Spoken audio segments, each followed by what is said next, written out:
Naku po, eto na naman mga kapatid, ang China. Merong umanong matinding tugon. Ayan nakalagay sa title mismo ng GMA Integrated. Meron daw umanong matinding tugon kung sakaling lalabag ang Pilipinas sa kasunduan sa RORE mission sa Ayungin mga tol. Kasi 'di ba naaalala ninyo, nagkaroon daw ng provisional agreement o kasunduan ang Pilipinas at China na pahuhupain ang tensyon dito sa Ayungin Shoal mga tol. Every time na magsasagawa ng resupply mission, de-escalate yan. Pero nitong nakaraan, binigyan nga natin to ng reaction video at parang umaalma na ang DFA mga tol sa ibinibigay ng mga kondisyones ng China.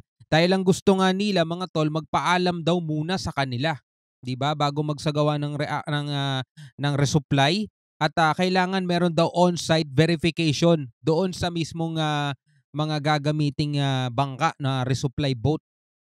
So ngayon, ang sabi ng China ay magkakaroon daw sila ng matinding tugon, babalayan mga tol. Babala ng China yan sa Pilipinas. Kung lalabag ang Pilipinas sa kasunduan sa RORE mission, para mas malinaw sa ating lahat mga tol, panoorin na lang natin tong balitang to mula sa GMA Integrated at bigyan natin to ng reaction and commentary. Pero bago natin to simulan, syempre huwag mong kalimutan mag-subscribe. Click mo na rin ang notification bell para ma-notify ka whenever na may mga bago tayong reaction video tulad nito. Alright, so wag na natin patagalin pa. Panoorin na natin to mga tol. Nagbabala ang China na magiging matindian nila ang kanilang tugon sakaling may gawing paglabag ang Pilipinas sa South China Sea. Anong klasing matindi? 'Di ba? Yung matindi pa ba yan sa mga ginawa na nila dati? Pang-water cannon, pagsugod, pagbutas sa mga inflatable boat natin, panunutok ng mga patalim o ng palakol, pagsira sa mga equipment natin, 'di ba? Yung tila malapiratang galawan, mas matindi pa ba doon ang gagawin nila, 'di ba? Kasunod yan ang kasunduan ng Pilipinas at China sa rotation and reprovisioning mission sa Ayungin Shoal. Ayon pa kay Chinese Foreign Minister Wang Yi sa kanilang Ito na, nagpakita na ulit si Wang Yi. pulong ni Foreign Affairs Secretary Enrique Manalo sa ASEAN meeting sa Laos, dapat tuparin ng Pilipinas sa mga pangako nito sa ilalim ng kasunduan kaysa umurong at lumikha pa ng anumang komplikasyon. Hindi, dapat sila nagsasabi niyan sa sarili nila. Dahil sila ang number one na hindi tumutupad sa mga kasunduan. Sila ang number one na hindi gumagalang. Hindi sila gumagalang unang-una sa batas. 'Di ba? Ang Pilipinas at China parehong nakapirma yan sa UNCLOS, 'di ba? 1982 UNCLOS mga tol. Etong West Philippine Sea, etong 200 nautical miles natin, hindi yan imbento ng Pilipinas na ginuhitan lang natin sa mapa at sabay sasabihin nating exclusive economic zone ng Pilipinas. Yan hindi ganoon. 1982 UNCLOS, sila nag-define yan mga tol na ang Pilipinas, ito yung 200 nautical miles mo na exclusive economic zone. Nakapirma ang Pilipinas at China dyan. Ang tanong, ginagalang ba ng China yon? Nire-respeto ba ng China yon? So kung sasabihin ng China na dapat irespeto ng Pilipinas yan, sila muna, no? Sarili muna nila ang kausapin nila at kumbinsihin nila. Sa hiwalay na post, sinigundahan ni Manalo ang dapat na pagsunod ng dalawang bansa sa kasunduan. Kahapon nagsagawa ng RORE mission sa BRP Sierra Madre. Ayun na, nagsagawa na ng RORE mission. Pero wait lang, basahin muna natin yung post ni Enrique Manalo. Met with Chinese FM Wang Yi o Foreign Ministry Wang Yi at the sidelines of the ASEAN Foreign Ministers meeting in Vientiane ba yan? And discussed the provisional agreement and our other differences on the South China Sea. I mentioned that both countries should adhere to the agreement. Wala namang problema sa Pilipinas yan mga tol. Naniniwala naman tayo. 'Di ba? Laging ang Pilipinas lagi tayong by the book eh. 'Di ba? Lagi nga sinasabi dapat nakabase lagi tayo sa rule-based order, 'di ba? Ang problema mga tol, China, andun sila lagi sa gray zone. Ano ba yung tinatawag na gray zone tactics? Ito yung white at saka black na pag pinaghalo mo, 'di ba, gray yan.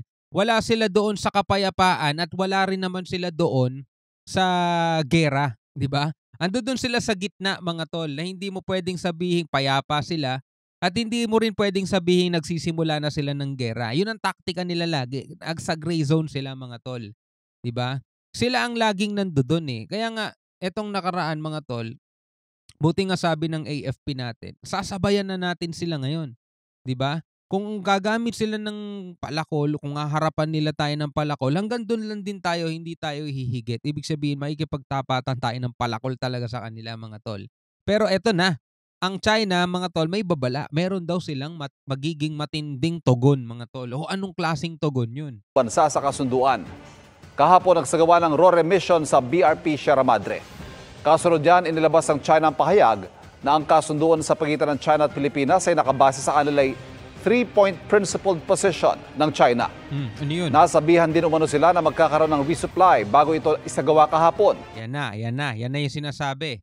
At nakumpirma rin nila on-site na tanging humanitarian living necessities lang ang dala ng barko ng Pilipinas. O yan naglabas ang China ng report, itong Chinese Foreign Ministry nila.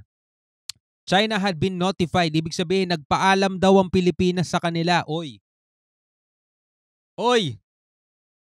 Akala ko ba ang Pilipinas hindi magpapaalam? Ayan sabi ng China, China had been notified of the resupply before it was carried out after confirming on site that the Philippine vessel carried only humanitarian living. Ibig sabihin nagkaroon din ng on-site verification mga tol.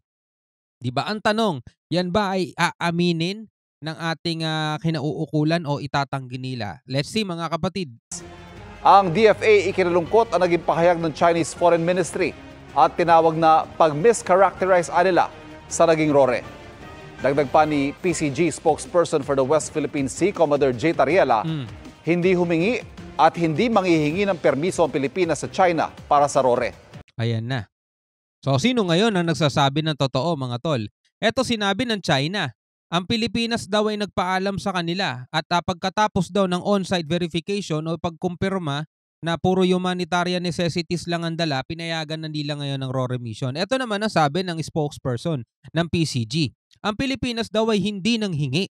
The Philippines did not and will not seek permission from the PRC o Philippines Republic of China for such missions. The videos clearly show that there was no boarding or inspection by the Chinese Coast Guard, contradicting the claims made by the Chinese Foreign Ministry. Kasi yun nga ang claim ng China mga tol.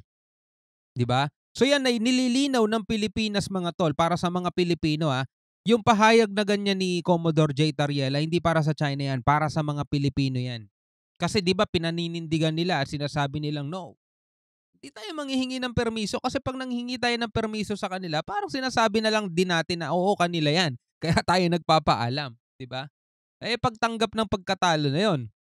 Eto nilinaw na nga ni Commodore J. Tariela na kinokontra niya mga tol ang pahayag ng Chinese Foreign Ministry mga tol. Etong Chinese Foreign Ministry naman, ang pahayag naman nila para din naman yan sa mga kababayan nila. Para makita ng mga kababayan nila o ng mga mamamayan nila na malakas pa rin tayo, di ba?